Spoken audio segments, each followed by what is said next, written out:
त्या नॉर्मल असतात. पण ह्या लाल पेशी जेव्हा विळ्याच्या आकाराच्या किंवा चंद्रकोरीच्या आकाराच्या होतात तेव्हा त्यांना त्या सिकल म्हणतात, इंग्लिशमध्ये त्याला सिकल म्हणतात. आणि ह्या पेशी जेव्हा विळ्याच्या आकाराच्या व्हायला लागतात तेव्हा त्या जेव्हा रक्तवाहिन्यातून जातात तेव्हा कुठेतरी अडथळा निर्माण करतात. आणि जेव्हा अडथळा होतो तेव्हा तिथे प्रचंड वेदना होते आणि त्यानंतर त्या माणसाला म्हणजे अशक्तपणा खूप जाणवायला लागतो. वारंवार कधीतरी रक्ताचा पुरवठा पण करायला लागतो आणि अशक्तपणा, थकवा येणं आणि अशा अडचणी निर्माण होतात आणि तो माणूस कार्यक्षम राहू शकत नाही. या गोष्टीसाठी आपण सर्वांनी, महाराष्ट्र शासनाने तरी ह्या 15 जानेवारी ते 7 फेब्रुवारीमध्ये 4 टप्प्यामध्ये हा कार्यक्रम केलेला आहे. पहिला टप्पा आपला 15 जानेवारी ते 20 जानेवारीपर्यंत असणार आहे.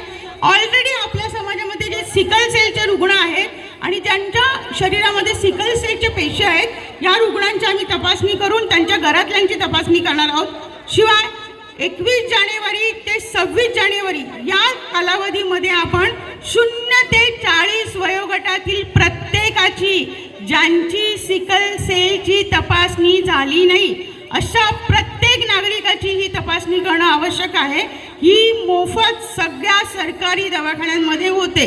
आपल्या प्राथमिक आरोग्य केंद्रामध्ये होते, आपल्या उपकेंद्रामध्ये होते, आपल्या गाव पातळीवर होते, उपजिल्हा रुग्णालयामध्ये होते, सामान्य रुग्णालयांमध्ये होते, मेडिकल कॉलेजेसमध्ये होते.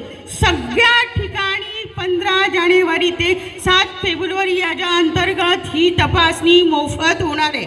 माझी इथल्या या सोसायटीच्याही सगळ्या नागरिकांना नम्र विनंती आहे की त्यांनी आपली ही तपासणी करून घ्यावी. तुमच्यासाठी आमच्या कर्मचारी पण तुमच्या सोसायटीमध्ये राहतात. मी त्यांना एक विशेष कॅम्प लावायला तुमच्या इथे कधीही सांगू शकते. तुम्ही फक्त आम्हाला हाक द्या, आम्ही तुम्हाला लगेच साथ देतो. तुम्ही सांगा, आम्ही कधी तुमच्या इथे येऊ आणि आमचं शिबिर लावू. तुमच्या सगळ्यांची तपासणी आपण एका दिवशी करू. कळलं? कारण ही तपासणी होणं खूप गरजेची आहे. कारण का, हा आजार एका पिढीतून दुसऱ्या पिढीला जातो. अनुवंशिक आजार आहे. माझ्यामध्ये सिकल सेल असेल, मी जर सिकल सेल वाई म्हणजे दुसऱ्या माणसामध्ये पण सिकल सेल असेल, जर त्या व्यक्तीशी लग्न झालं तर होणारं बाळ हे 25% सिकल सेल ग्रस्त असू शकतं आणि त्याला वारंवार रक्त भरणं ही सोपी गोष्ट नाही आहे. किंवा त्याला वारंवार आजारी पडणं, डॉक्टरकडे नेणं ही खर्चिक बाब आहे.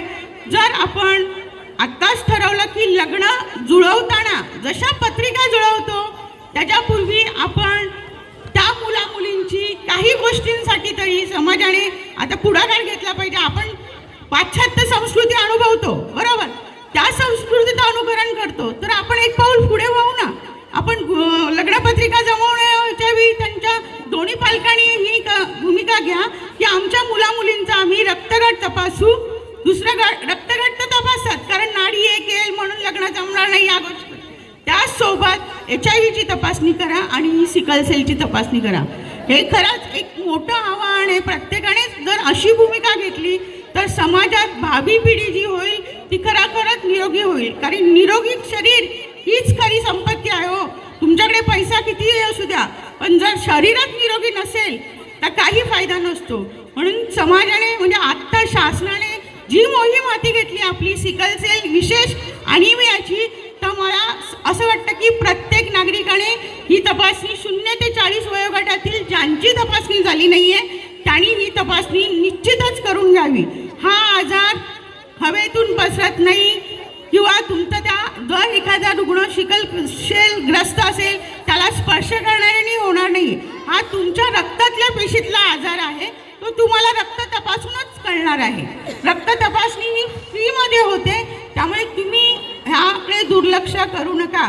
प्रत्येकाने आपल्याला सिकल सेलसाठी तपासणी करा. त्याच्यामध्ये रुग्ण आणि वाहक ज्यांच्या शरीरामध्ये फक्त सिकल सेल असतात ते फक्त त्यांना कुठलाही आजार नसतो.